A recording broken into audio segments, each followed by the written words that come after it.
Aí, galera, tranquilo? Para que eu possa puxar o assunto de hoje, eu preciso retomar um conceito que eu já devo ter desenvolvido antes, mas vou retomar para quem está acessando os meus vídeos agora, né? Não me conhecia, portanto, que é o conceito de eu para mim e eu para o outro. E o eu, né? Então, quando me perguntam quem tu és, ou quando eu vou responder eu sou, eu tenho um equilíbrio entre o eu para mim e o eu para o outro. Quem é o eu para mim? Né? O eu para mim é quem eu creio que eu sou. O eu para mim é aquele que eu durmo e acordo em harmonia, é aquele jeito de ser, aquela personalidade que eu reconheço historicamente como me acompanhando. Esse é o eu para mim. Agora, tem o eu para o outro.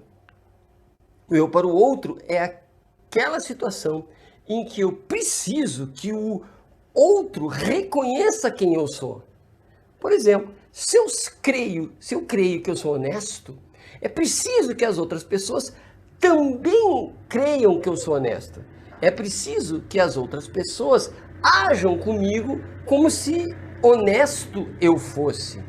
Porque de nada adiantaria eu ter absoluta certeza que eu sou honesto e toda a sociedade, toda a minha comunidade achar-me desonesto. Não teria sentido, porque eu não teria, na realidade, o resultado esperado daquilo que eu creio que eu sou, ou seja, ser tratado com honestidade. Portanto, quando eu digo que eu sou, eu estou fazendo um equilíbrio entre a fé que eu tenho, que eu sou o que eu acho que eu sou, e o que os outros pensam de mim. Inclusive é meio falso, para não dizer totalmente falso, aquelas a gente vai no Face e tem aqueles desenhinhos, né? E uma frasezinha embaixo dizendo mais ou menos o seguinte: não importa os outros, eu sou o que sou, né? Isso não convém para a minha saúde mental e psicológica, né? Porque eu preciso estar em harmonia aquilo que eu sou com o que as pessoas percebem de mim em sociedade. Pois bem, puxei esse assunto porque eu quero falar sobre a polarização que há hoje no que se refere à política. Veja, quando eu vou discutir com alguém sobre o meu ponto de vista, eu acabo agindo com uma intenção, com uma força, como se o outro não fosse uma pessoa só, mas fosse o representante de uma comunidade de pessoas que pensam como ele. Vejam, aquela relação, o que eu sou e o que eu acho que eu sou se quebra. Porque quando eu enxergo o outro, eu não o vejo como alguém, uma pessoa que está se opondo ao meu ponto de vista político, mas eu vejo como representante das hordas do outro lado, como se ele fosse um time de futebol e representasse todas as pessoas daquele time.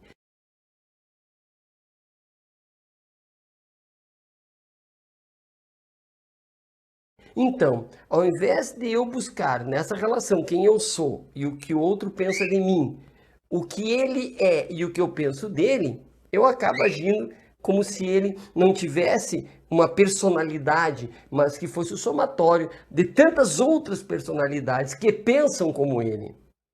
Portanto, eu acabo agindo de uma forma mais dura e perdendo esse vínculo pessoal, porque eu chego e digo, mas vocês pensam assim, porque vocês, e eu esqueço que ele é um, e que ele é meu amigo, ou ele é meu parente, ou ele é uma pessoa que eu mal conheço, que me encontrei na fila do banco, e eu acabo agindo como se fosse uma horda, como se fosse bárbaros chegando na minha praia. e eu não percebo que eu preciso manter um contato, racionalmente falando e afetivamente falando, como uma pessoa singular. Claro que essa pessoa singular, ela é reflexo do seu contexto, da sua história, da sua vida, da sua comunidade e das pessoas que a fizeram assim. Da mesma forma como eu sou um reflexo de muita gente, de muita história, de muitas coisas acontecidas. Né? Entretanto, apesar de eu ser, de certa forma, representante da minha história, eu não sou eles, eu sou eu. E a pessoa que está comigo é a pessoa que está comigo. É bom que nós reconheçamos que o outro é um outro único e que está nessa relação comigo, que é o que ele acha que ele é, o que ele crê que ele é, e quer que eu o reconheça como tal. Da mesma forma, eu creio que eu sou o que sou, mas quero que ele reconheça, né? É preciso, então, que nós nos afastemos da sensação de que ele é um monte de gente, que ele é uma horda, e que eu sou outra horda, e que vamos nos degladiar. Porque se assim for, ele passa a ser, ele não, quase que eles, ele, mas é quase que eles, ele passa a ser meu inimigo, ou eles são meus inimigos, e eu preciso agir fortemente, porque ele é meu inimigo. E ele não é um, mas ele é muitos. E eu, da mesma forma, pego tudo que eu posso e jogo contra ele. E ele, tudo que pode, joga contra mim.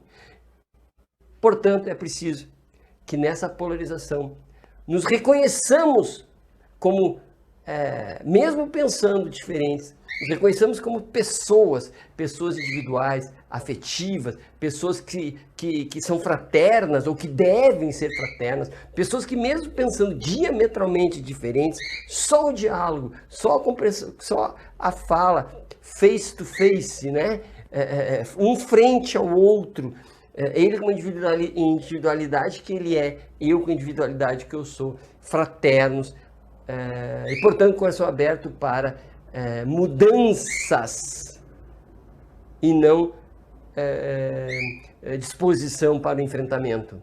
E também é muito interessante nesse jogo, cadê o jogo, né? Em que eu acabo usando, já que eu também me reconheço como se eu tivesse nas minhas costas toda a minha representação política, do jeito que eu penso, eu acabo usando quase que jingles do meu pensamento político junto com os demais. E eu já venho de repente com o meu boné, já venho de repente com toda uma representação do que eu, com eles, sou. E meu adversário da mesma forma. Eu não estou dizendo, claro, óbvio que não é para usar o boné, não é para usar isto ou aquilo. Eu estou dizendo como as relações devem se dar. Onde deixemos de nos ver como representantes, e se somos representantes não falamos por nós, mas por outros, né? Mas que nos sintamos autores da nossa fala e, portanto, responsáveis pela caca que nós fazemos. Né? Quando eu brigo com outro, porque eu vejo o outro como eles, eu sou responsável pela caca. Não é a minha filiação partidária, política, tudo o que tem comigo, mas eu fiz a caca, porque eu não soube administrar e vi tudo como um conflito, assim como outro é responsável pela caca que ele fez comigo. Portanto, sejamos políticos com o outro, não contra o outro, não apesar do outro, mas sejamos com o outro, porque sem diálogo o que vai acontecer é um aspecto quase que guerreiro, em que as hordas de um lado vêm, as hordas respondem do outro com os seus capitães eleitos e digladiando. Ninguém vence, ninguém ganha, apenas o que vence é a batalha uma atrás da outra. A batalha vence os oponentes, e não os oponentes, um deles vence a batalha, certo? Abraço e até a próxima. Tá, meu bem? É pra você curtir os meus vídeos, tá? Eu quero te dizer que se você não quiser curtir os meus vídeos, você rala pé, senão você morre e vira pão.